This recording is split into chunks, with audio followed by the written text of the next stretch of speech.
Hello, I'm Charles Addison, Director of Made in the Midlands, and welcome to MIM TV for our latest instalment of Meet Britain's Makers. I'm joined today by Bains from Rational Effects. Rational Effects patrons of Made in the Midlands. Welcome to MIM TV, Jazz. Oh, hi Charles. First of all, obviously manufacturing at the moment in the Midlands for our group, we're looking at a lot of firms who are exporting. I guess the first question is, can you tell us the difference of the broker service like Rational Effects and a bank, for instance, for foreign exchange transactions? Yeah, with ourselves, we're a broker, and all that we do is foreign exchange for personal and corporate clients that are buying and selling currency. So with a bank, they've got several different products attached to the bow, which are called ancillary products.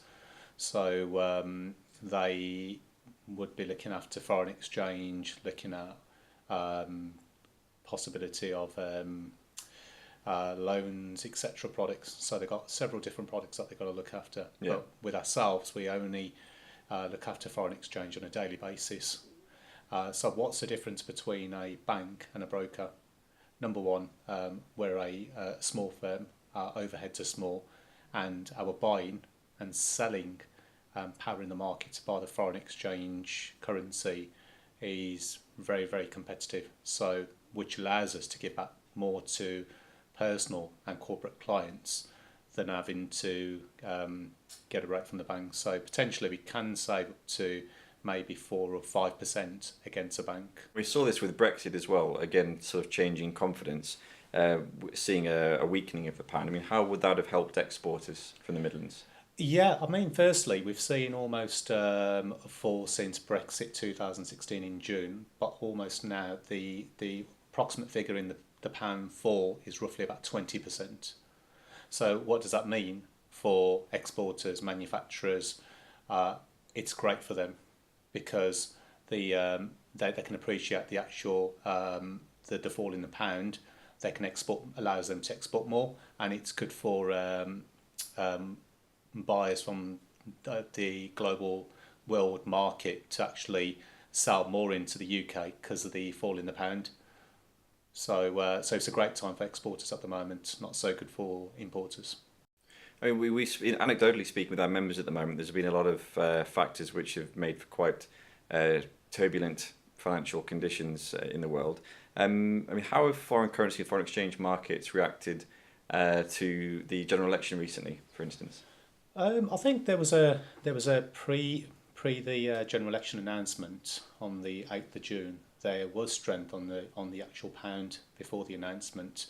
That was when Theresa May called the actual snap election. So as soon as she, at the extraordinary, just called it the snap election, what did we see on the pound? The pound gained almost 2%.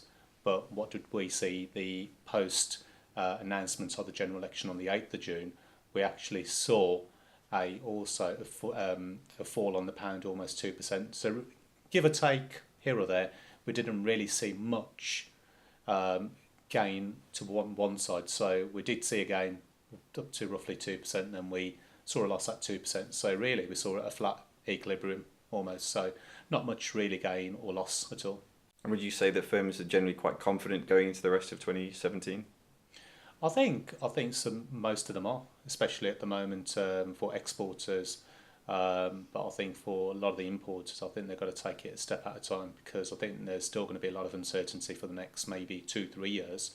So I think for whether it's a small company or a large company, I think there should be possibility looking at maybe not putting all the eggs in one basket by thinking, okay, I'll just buy today's currency rates before, I don't know, it may go against them. So they should pretty much maybe looking at a strategy where we can actually demonstrate to them what they should be doing maybe for the requirements over the next 3 months, i.e. they could buy some on a forward or a hedge, leave a bit of exposure on the spot. So what does that mean? They're a little bit risk adverse to their own appetite, not putting all the eggs in one basket. Fantastic. Well, that's brilliant, Jazz. Thank you very much for coming and talking to us. Please subscribe to the MIM TV channel and keep an eye out next week for forthcoming interviews on our series of Meet Britain's Makers.